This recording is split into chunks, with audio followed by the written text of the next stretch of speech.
पातिव्रत्य धर्म नष्ट केला, मी तुम्हाला शाप देते, तुम्ही दगड व्हा. त्यावेळी भगवंताने सुद्धा शाप दिला, म्हणजे तू सुद्धा वृक्ष होशील.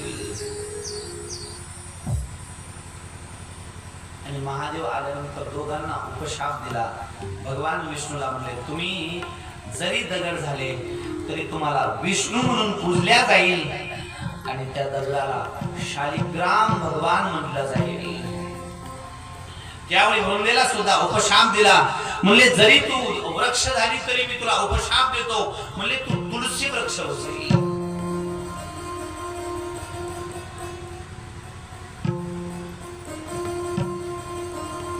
आणि सगळ्यात जास्तीची प्रिय तो भगवान विष्णूला राहशील. भगवान विष्णूला तो अति प्रिय राहशील.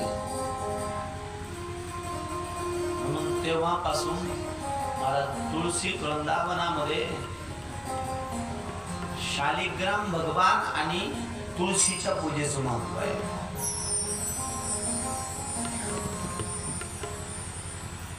परंतु तुम्ही आम्ही जास्त शिकल्यामुळे हिनं देवपूजा करता करता एक दिवस पाहिलं तुळशीमध्ये ते बोट आहे.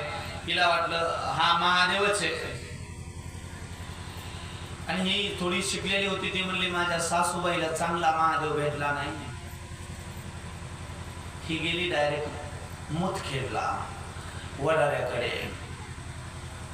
आणि हिने मस्त महादेव बनवून आणला आणि तो महादेव तुळशीत नेऊन ठेवला. तुळशी बरोबर शालिग्राम भगवंताच्या पूजेचं महत्व. शालिग्राम भगवान, तुळशीमध्ये शालिग्राम भगवान ठेवण्याचं शास्त्र आहे. तुम्ही काय ठेवलं? महादेव.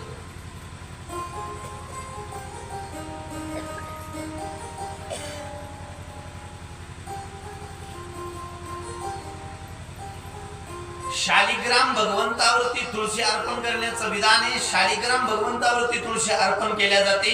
शालिग्राम भगवंताला आणि तुळशीच्या पूजनाचं खूप मोठं महत्व आहे. म्हणून पुराणामध्ये वर्णन आलं, तुळशी जवळ शालिग्राम भगवान ठेवा.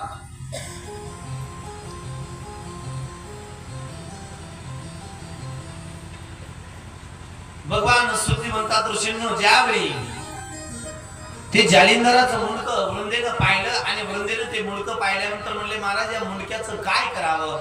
त्यावेळी भगवान शंकराने ते मुंडकं समुद्रामध्ये फेकून दिलं आणि समुद्रामध्ये टाकल्यानंतर भगवान स्तुती म्हणतात ऋषींनो, त्या मुंडक्यापासून शंख प्रगट झाले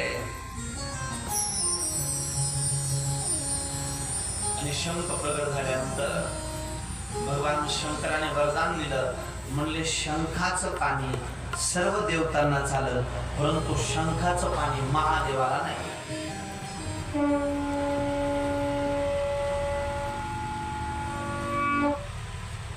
शंखाचं पाणी कृष्णाला चालतं, रामाला चालतं, दत्ताला चालतं. शंखामधलं पाणी महादेवाला चालत नाही.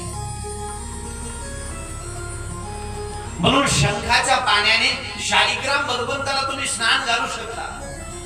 शालिग्राम भगवंताला शंखाच्या पाण्याने स्नान घातलं तर अति पुण्य प्राप्त होईल. परंतु शंखाच्या पाण्याने महादेवाला कधी स्नान घालायचं नाही. शिवमहापुराणामध्ये वर्णन आलं, ज्या घरामध्ये कायम अस्वस्थता वाटते, कायम परेशानी वाटते, अशा घरामध्ये शंखाची पूजा, शंख पूजा. पुराणामध्ये वर्णन आलं, घरामध्ये जर कोणी आत्महत्या केली असेल आणि त्या जागेत जर तुम्ही राहत असाल तर त्या दोषातून मुक्त होण्याकरता शंख पूजा करा. म्हणून देव घरामध्ये पूजेचा शंख वेगळा मिळतो आणि वाजवण्याचा शंख वेगळा मिळतो. दोन शंख मिळतात, एक दक्षिणवर्ती आणि एक उत्तरवर्ती. एक वाजवण्याचा शंख आणि एक पूजेचा शंख.